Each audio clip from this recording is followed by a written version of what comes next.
within there, so, yeah, I mean, how many people's going to afford, Yeah, it's a higher end thing. Yeah. right?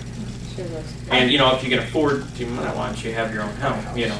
How about if staff, so I know we need to move along, how about if staff would give us some recommendations, so today we don't, we're gonna, next meeting, decide whether we're going with the 50% or the 50% or optional. But you also, it was apparent that that something needs to be added in terms of composition or quality of garage door, because that's not in there right now. And staggering of the buildings, and then we're talking about not a 4-foot from a safety standard, but a 2-foot staggering of the garages. Make sure you put the carriage doors are wooden and, They look nice. I know you're saying, Cost Dr. Browse, it a still ton. looks like a garage, but I don't know, that still Well, looks no, like a lot better garage It's a to nice me. looking effect, I'm just saying, it's still garage door. I know, but it sure looks a lot better.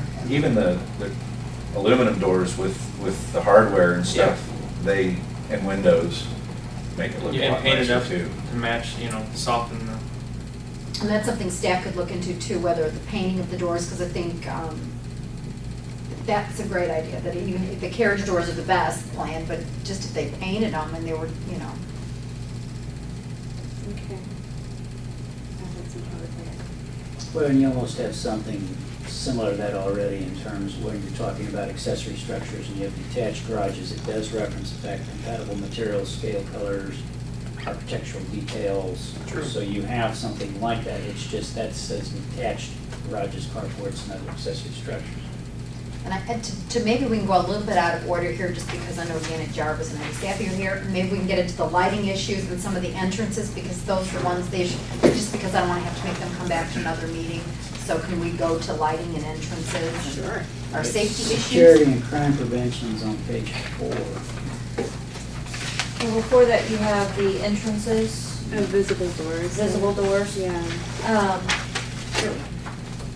Okay, when I was looking at that from the standpoint, visible doors, if it's not an open breezeway, where you can see through, you need to have some kind of a requirement that that access door be locked, with only residents to that building having access, which is also gonna require, I know from the fire department standpoint, that they have separate access so that they can get in. But we Yeah, currently there's- have, Right now, we don't require any, for common areas like laundry rooms and breezeways, we don't require that. okay, but you would for like Candle Tree or Sunnyside Garden, if those doors that went into that building was locked. Yeah, because the problem that we have right now is that anybody can go into those areas. And so now you've got burglaries, you've got, people can break in, they can attack people in hallways, that sort of nature. So we want only the people who reside in that building to be able to access that building without having somebody else with them. Or I being just figured that was buzzed in. already a requirement. I can't believe that's not something we already require, that you gotta, that should be included. That's a definite safety issue. So, but that way, it makes it safer for us also, because we can address how we get in. That's not a problem, I can work on that with, We just need to require all outside access apartment doors. Be locked. No Be common locked. holidays, or all common holidays. Don't build Candle Tree. Okay, I know we're not supposed to take input from the public, but Ken's shaking his head. Well, if you've got once you go over one story, you're gonna definitely, you want interior hallways. yes. Right. Yeah, we're just about locking. You can't have all exterior doors on a multi-story building. You don't, It you don't just- want that. You end up with- Kings Ridge is all exterior. City homes. Well, but the units, They have a breezeway.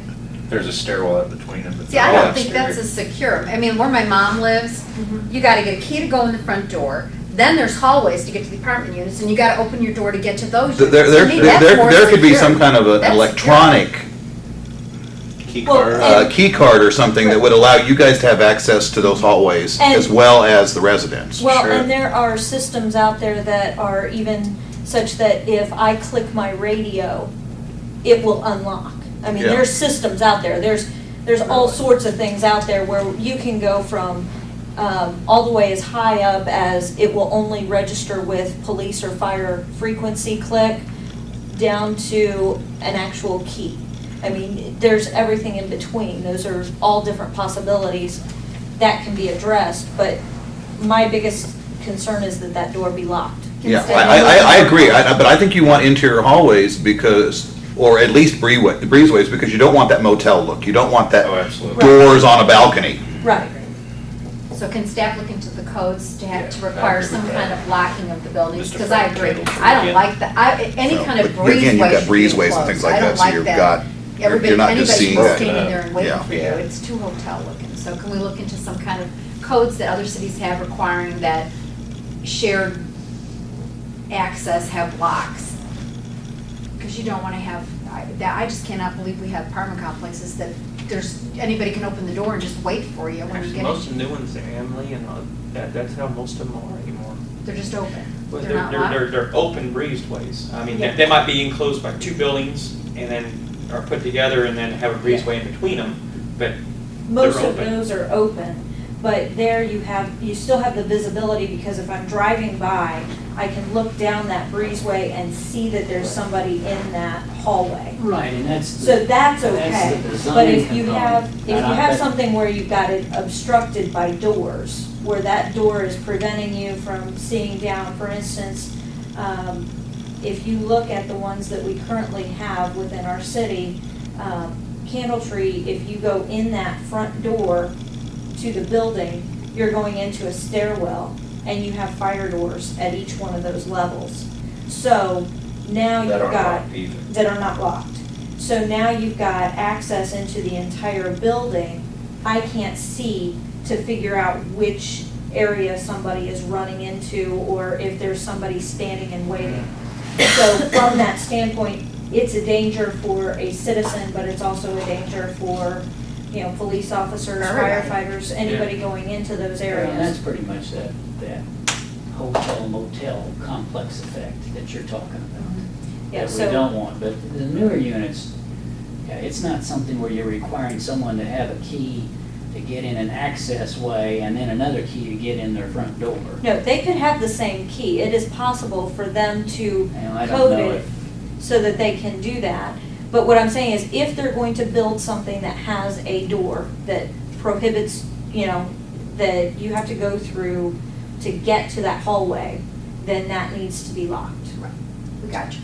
Not that you have to build it and our that way. preference is to get away from that type of construction.